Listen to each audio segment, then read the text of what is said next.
Hey guys, welcome back to Chef Talk and welcome to my review of The Ministry of Ungentlemanly Warfare. The Ministry of Ungentlemanly Warfare was directed by Guy Ritchie and was written by Paul Tamase, Eric Johnson, Aresh Amel, and Guy Ritchie, based on the book by Damon Lewis. The Ministry of Ungentlemanly Warfare stars Henry Cavill as Gus March Phillips, Alan Ritchson as Anders Layson, Alex Peter as Jeffrey Appleyard, Isa Gonzalez as Marjorie Stewart, Babs Olusomonkun as Heron, and Carrie Elways as Brigadier Gubbins M. The Ministry of Ungentlemanly Warfare has a runtime of 2 hours. Quick synopsis.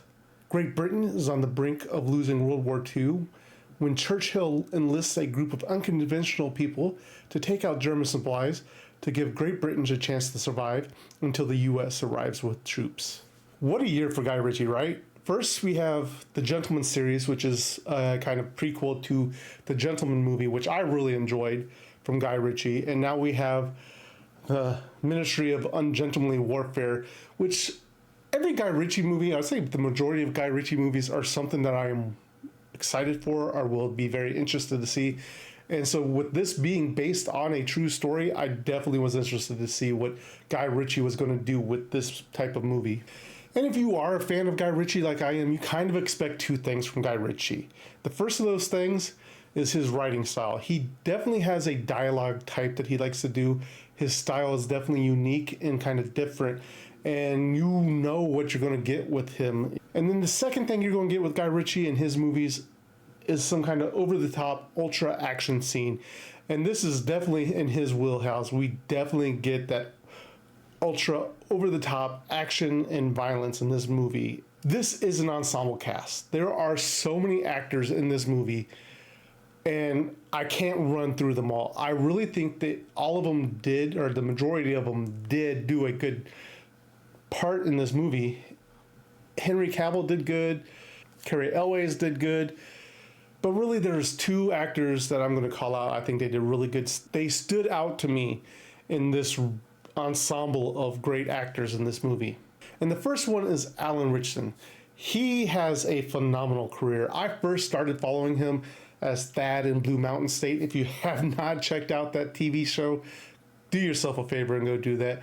And then he played Hawk in Titans, the Teen Titans show called Titans, and I thought he did a really good job with that as well. And then we get him as Jack Reacher in the Reacher series on Amazon, and that show is phenomenal. You can definitely tell that they take the book material and treat it like it deserves. And so seeing him in this movie, like, the man is jacked. I wish I could follow his routine. I wish I could be as dedicated as he is with his workout routine and diet, because man, he has come a long way since that. And the brutality and the fun that he seems to have on screen in this character that he's portraying just is amazing to watch. And some of the comedy and antics he gets up to, he just does a really good job in my opinion. And then the second person that really stood out to me was Isa Gonzalez. It was very easy for her character to be just this throwaway piece that is used to distract the Nazi commander from paying attention to what is going on in the area around him. But I thought they gave her more to this role. She was obviously beautiful. Isa is a very beautiful woman, but she is also an on the intellectual level of all the characters around her. She goes toe to toe with the commander, not just on, the physical martial level, but also on the intelligence level. It was been very easy to use her as just a beautiful woman distracting the commander and letting everybody else do their job. But I think some of the best scenes in this movie are with her and that Nazi commander. Now to get on to some of the dislikes I didn't like about this movie, and the one thing that I'm going to call out is the pacing. We get an opening of this action scene, and we don't really know everything that's going on, but we know some shenanigans is taking place. But then we have to get a lot of exposition to get us to where we need to be for the third act. And it's not as fast paced or as get you there as I would like. especially that first act, I think takes a while to start cooking. The second act, obviously, we're picking it up, and the third act is just a phenomenal act altogether.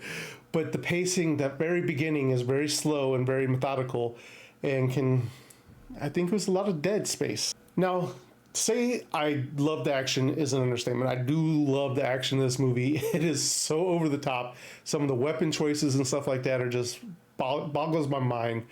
But one of my irks in this movie is the silencer.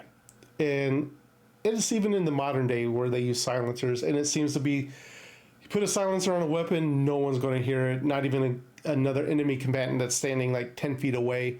And I get that there's one scene that they're using some background noise, so that way on top of the silencer, the enemy won't hear what's going on.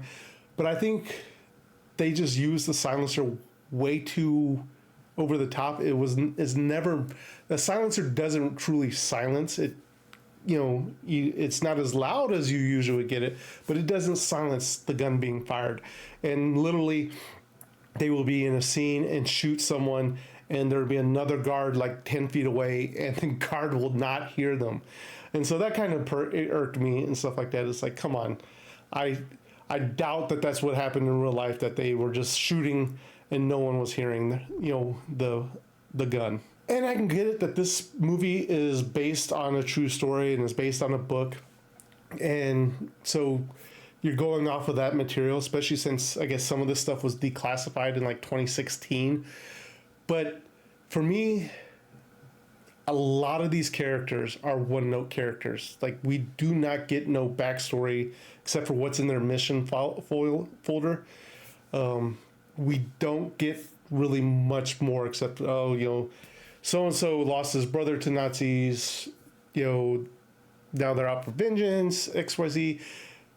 It pretty much harkens back to almost the Dirty Dozen type movies, the old war movies, where each person is there to fulfill their job, their role in the movie.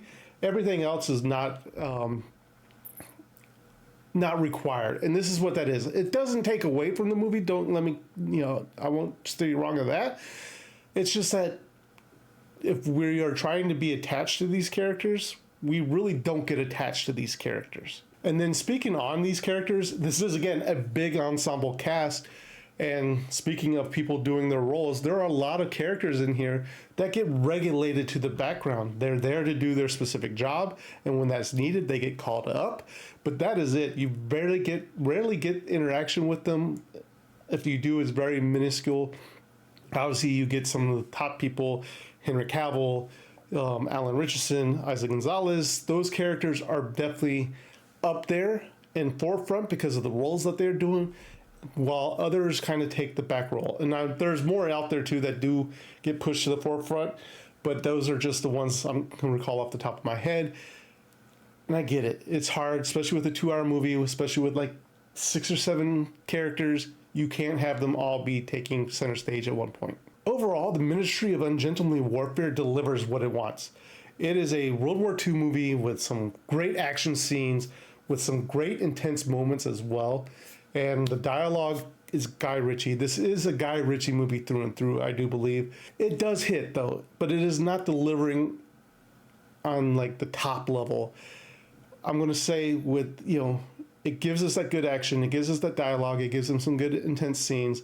But overall, Shep Talk is going to give the Ministry of Ungentlemanly Warfare 3 Sheps out of 5. Have you seen it? Let me know down in the comments down below. Did you enjoy it? Did you think it was too much? Did it not go far enough? Do you agree with me on some of my topics? Let me know down in the comments down below, guys. But if you haven't done so already, please remember to hit that like, share, and subscribe button. It does help my channel out greatly, and I do truly appreciate it. But guys, that is all I have time for today. Thank you for watching, and this is Darth Shep, signing off.